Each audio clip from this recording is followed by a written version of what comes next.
Retomamos con la lectura entonces del libro del Deuteronomio. Estamos en el capítulo 18. Vamos a leer del versículo 9 al 22. Cuando entres en la tierra que el Señor tu Dios te dará, no aprendas a practicar las abominaciones que cometen esas naciones. Que no haya entre ustedes nadie que inmole en el fuego a su hijo o a su hija, ni practique la adivinación, la astrología, la magia o la hechicería.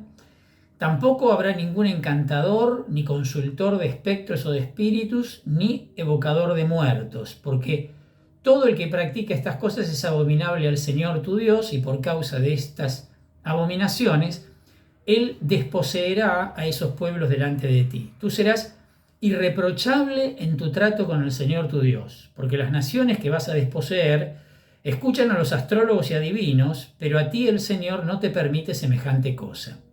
El Señor tu Dios te suscitará un profeta como yo. Lo harás surgir de entre ustedes, de entre tus hermanos, y es a él a quien escucharán. Esto es precisamente lo que pediste al Señor tu Dios en el Horeb, el día de la asamblea, cuando dijiste: no quiero seguir escuchando la voz del Señor mi Dios, ni miraré más este gran fuego, porque de lo contrario moriré. Entonces el Señor me dijo: lo que acaban de decir está muy bien, por eso suscitaré entre sus hermanos un profeta semejante a ti. Pondré mis palabras en su boca y él dirá todo lo que yo le ordene. Al que no escuche mis palabras, las que este profeta pronuncia en mi nombre, yo mismo le pediré cuenta. Y si un profeta se atreve a pronunciar en mi nombre una palabra que yo no he ordenado decir, o si habla en nombre de otros dioses, ese profeta morirá.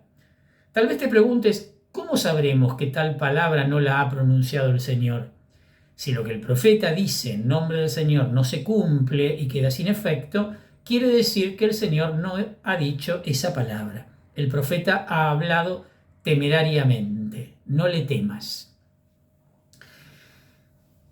Bueno, el tema que se aborda en este texto es muy importante. Se refiere ni más ni menos que a las relaciones con la divinidad y la garantía del conocimiento cierto de su voluntad.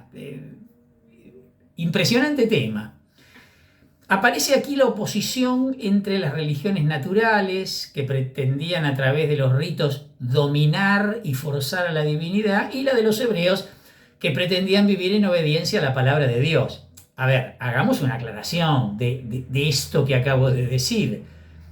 Así está formulado en el texto. Esto es típico, y aún hasta el día de hoy, de que normalmente las religiones, en general, nosotros incluidos, consideran la suya propia como la única legítima y verdadera, y por lo tanto, si la mía es la única legítima y verdadera, todas las demás son deficitarias, digamos, tienen algo flojo, porque la única verdaderamente legítima es la nuestra. Entonces, bueno, este es el juicio que se está haciendo respecto de las religiones vecinas en comparación con la religión supuestamente pura, legítima, querida por Dios de Israel, en este caso. Me parece importante hacer la aclaración. La profecía extática, o sea, el tema de entrar en éxtasis, ya sé, incluso a veces provocado exteriormente, era común en Israel y en Canaán, pero consideraban en Israel que el fin que se proponía en cada caso era completamente distinto. Otra vez lo mismo, ¿no? Lo que era legítimo en nuestro caso, me pongo en el lugar de los israelitas, no lo era en el caso de las religiones de los pueblos vecinos. Bueno, en el versículo 10, que aparece este tema del sacrificio de niños. Bueno, la costumbre del sacrificio de niños era practicada especialmente en tiempos de crisis. Estaba bastante extendido esto, ¿no? Tenemos el famoso relato de Génesis 22, cuando Abraham se va a comportar, de hecho, cree que le rinde culto a Dios y hace lo que Dios le manda, sacrificando a su hijo, ¿no? Esa es la motivación primera que lo lleva a intentar el sacrificio de Isaac. En Israel esta práctica se la relacionaba con el valle Hinnom, que es un valle cercano a Jerusalén. Se la menciona únicamente durante la última monarquía, en el segundo libro de los Reyes. Este era un lugar que había sido destruido durante la reforma de Josías. En el segundo libro de los Reyes, en el capítulo 23, versículo 10, dice: además profanó el Tofet del valle de Ben Hinnom para que nadie inmolara en el fuego a su hijo o a su hija en honor de Moloc. Moloc, a quien se ofrecían estos sacrificios, en realidad es una palabra fenicia que designa un tipo de sacrificio. Pudo entenderse también como sacrificio ofrecido a Melech, que era un apelativo divino relacionado con la ciudad de los jebuseos. Entonces es probable que esta referencia tenga que ver con esto. Siguen a la condena de esta práctica 8 formas diferentes de negociación con la divinidad que estaban prohibidas por la ley. Esto también aparece en el libro del Levítico, capítulo 19 y capítulo 20.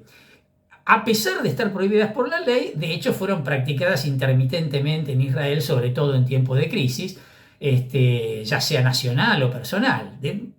Un ejemplo lo tenemos en Saúl, el primer rey de Israel, que si bien él mismo condenó esas prácticas, terminó cayendo en ellas, como lo encontramos consignado en el primer libro de Samuel, en el capítulo 28. Bueno, ya lo veremos cuando lleguemos ahí. En el versículo 15 vieron que aparece la expresión un profeta como yo. Bueno, la profecía es para Israel el gran medio de relación con su Dios, en oposición justamente a todo lo mencionado anteriormente, ¿no? A todas estas prácticas condenadas.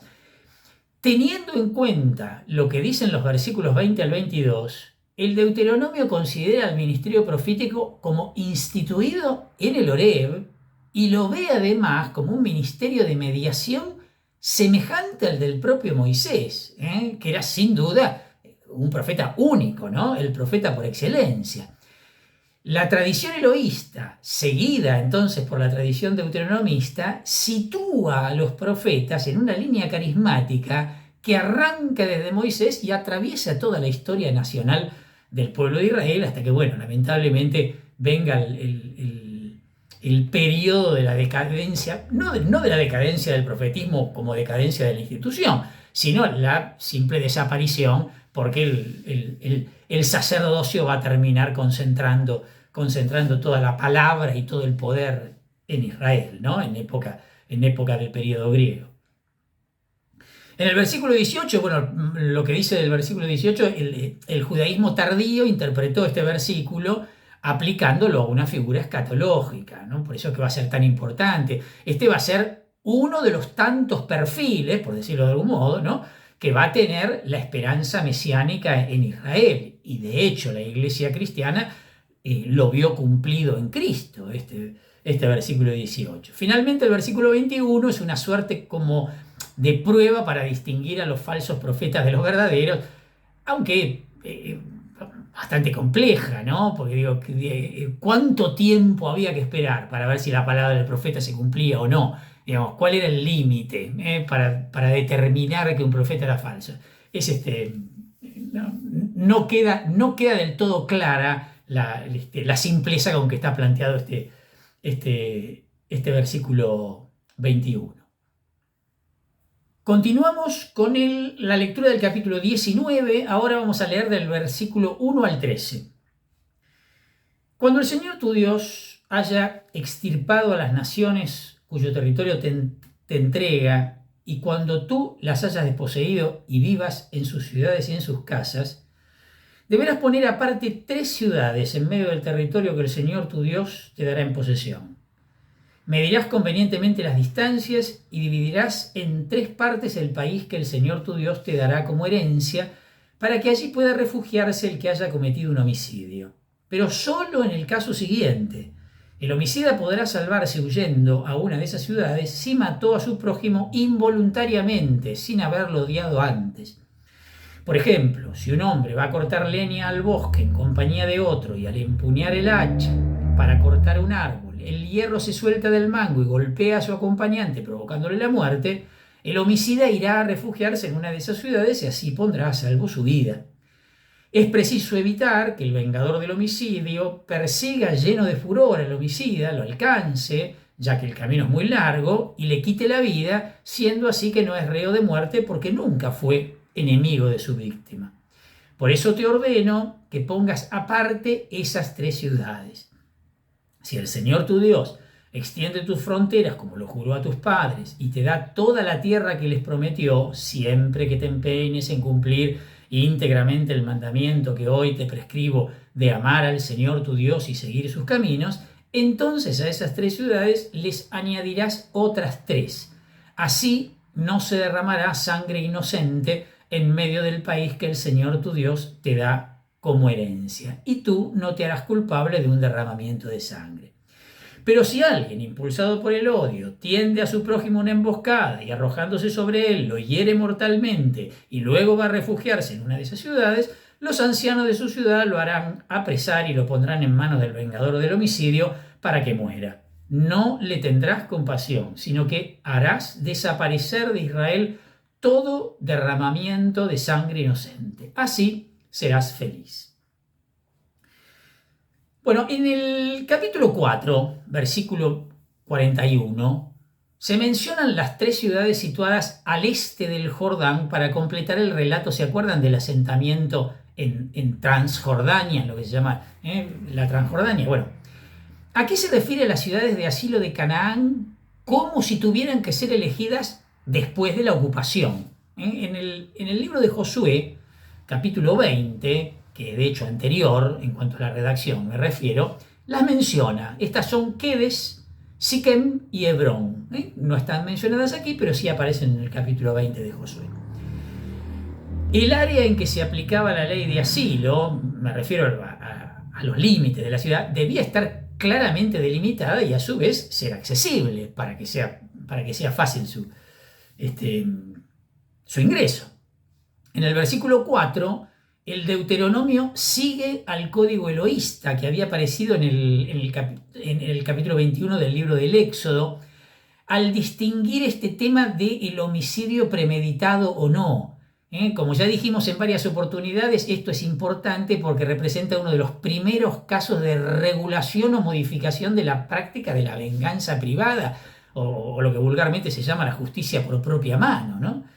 En el versículo 6 aparece el vengador de sangre, esto que ya ha aparecido varias veces, esta persona que era el pariente más cercano, que tenía el deber de vengar la muerte en el grupo familiar, o de rescatar la propiedad de un pariente fallecido, o de hacer una restitución, ¿no? Bueno, como ya lo dijimos en varias oportunidades, este personaje que se lo llamaba el Goel, esta expresión se aplicó primero en el Antiguo Testamento a este pariente vengador de sangre, pero más adelante, especialmente por influencia profética y particularmente en el segundo Isaías, esta expresión termina siendo aplicada a Yahvé porque se lo considera como emparentado con Israel por medio de la alianza y de ese modo se convierte en el rescatador o el redentor de los israelitas, ¿no?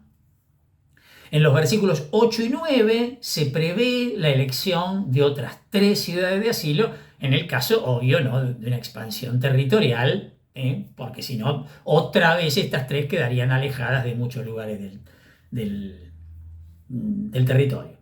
Es probable entonces que estos versículos justamente hayan sido añadidos más tarde al texto original, ¿no? Bueno, tanto aquí como en el capítulo 20 del libro de Josué, que citábamos recién, se subraya el papel de los ancianos en la ciudad, ¿no? El tema de la autoridad que tenían los ancianos en la ciudad. Continuamos la lectura, siempre en el capítulo 19, vamos a leer ahora el versículo 14 al 21. No desplazarás los límites de la propiedad de tu vecino, los que han establecido los predecesores, en la herencia que recibirás cuando tomes posesión de la tierra que te da el Señor tu Dios. No basta un solo testigo para declarar a un hombre culpable de crimen o delito. Cualquiera sea la índole del delito, la sentencia deberá fundarse en la declaración de 2 o más testigos. Si un falso testigo se levanta contra un hombre y lo acusa de rebeldía, y las dos partes en litigio comparecerán delante del Señor en presencia de los sacerdotes y de los jueces en ejercicio. Los jueces investigarán el caso cuidadosamente, y si se pone de manifiesto que el acusador es un testigo falso y ha atestiguado falsamente contra su hermano, le harán a él lo mismo que él había proyectado hacer contra su hermano. Así harás desaparecer el mal de entre ustedes. Y cuando se enteren los otros, sentirán temor y no volverá a cometerse esta infamia entre ustedes. No tendrás compasión. Vida por vida, ojo por ojo, diente por diente, mano por mano, pie por pie. Este pasaje es un típico párrafo legal del Deuteronomio. Está basado en leyes muy antiguas, algunas apodícticas, las que están en los versículos 14-15, otras casuísticas, como las que están en el versículo 16, y además en algunas máximas tradicionales de la práctica jurídica, como por ejemplo lo que aparece en el versículo 21, que han sido ampliadas y reelaboradas para acomodarlas a una nueva situación. ¿Cuál es? Esto que venimos repitiendo siempre, la de un Estado sedentario y teocrático, ¿sí? Que es la situación que va a tener supuestamente Israel cuando se instale en la tierra prometida. En el versículo 14, que aparece esto de la cuestión de la exacta delimitación de los límites de propiedad, tiene un papel importante en el libro del Deuteronomio. También en el capítulo 27, ya lo veremos más adelante, en el versículo 17, donde están expuestas las maldiciones, dice: maldito sea el que desplaza los límites de la propiedad de su vecino, y todo el pueblo responderá amén. En el texto que estamos analizando ahora, el del capítulo 19, se puede distinguir claramente la formulación de la ley, por un lado en forma apodíctica, seguramente la original, y la típica edición deuteronomista más de carácter teológico, ¿no? De la cual está acompañada. En el versículo 15 el tema de los testigos ya había aparecido en el capítulo 17, versículo 6, y también había aparecido en el libro de los Números, capítulo 35. Esta norma también fue adoptada por la comunidad primitiva cristiana, ¿se acuerdan, no? Tenemos referencia en el capítulo 18 del Evangelio de Mateo, en la primera carta a Timoteo, en el capítulo 5, y también la encontramos empleada por el mismo Jesús en el marco de la polémica sobre su origen, en el capítulo 8 del Evangelio de Juan. En el versículo 6, en nuestro texto dice, y lo acusa de rebeldía. El término sará en realidad indica, de hecho, una apostasía más que nada, ¿no? Esta norma se refiere, por lo tanto, a la única excepción que había entonces con respecto a la ley anterior. Comparecerán delante del Señor, dice el versículo 17, y obvio está aludiendo al santuario central de las tribus. Quizás esté refiriendo concretamente al santuario de Siquem, y más tarde será, obviamente, Jerusalén, ¿no? Por lógica. Y finalmente la llamada ley del talión, del versículo 21, está insertada aquí en relación con lo que había aparecido en el versículo 19. Ya hablamos de esto, lejos de revelar una mentalidad vindicativa o bárbara, como se la consideró muchísimas veces, era un intento de aplicar el principio de equidad a la venganza incontrolada. Bástenos recordar el relato ¿cómo se llama? De los hijos de Adán y Eva, de Caín y Abel, ¿no? Que por un simple enojo, porque le cayó mal algo, a Caín mata al hermano. Bueno, justamente para evitar estas cosas. Bueno, la moral cristiana va a formular unas exigencias mucho más elevadas con respecto a esto que ya significaba un gran progreso. Acuérdense, en el contexto del Sermón de la Montaña, en el Evangelio de Mateo, capítulo 5, versículo 38 al 42, dice: ustedes han oído que se dijo ojo por ojo y diente por diente. Evidentemente se está refiriendo a esto, ¿no? Pero yo les digo que no hagan frente al que les hace mal. Al contrario, si alguien te da una bofetada en la mejilla derecha, preséntale también la otra. Al que quiere hacerte un juicio para quitarte la túnica, déjale también el manto. Y si te exige que lo acompañes 1 kilómetro, camina 2 con él. da al que te pide y no le vuelvas la espalda al que quiere pedirte algo prestado. Evidentemente hay una superación absoluta de esta ley que sigue, es más, que sigue vigente en la actualidad, ¿no?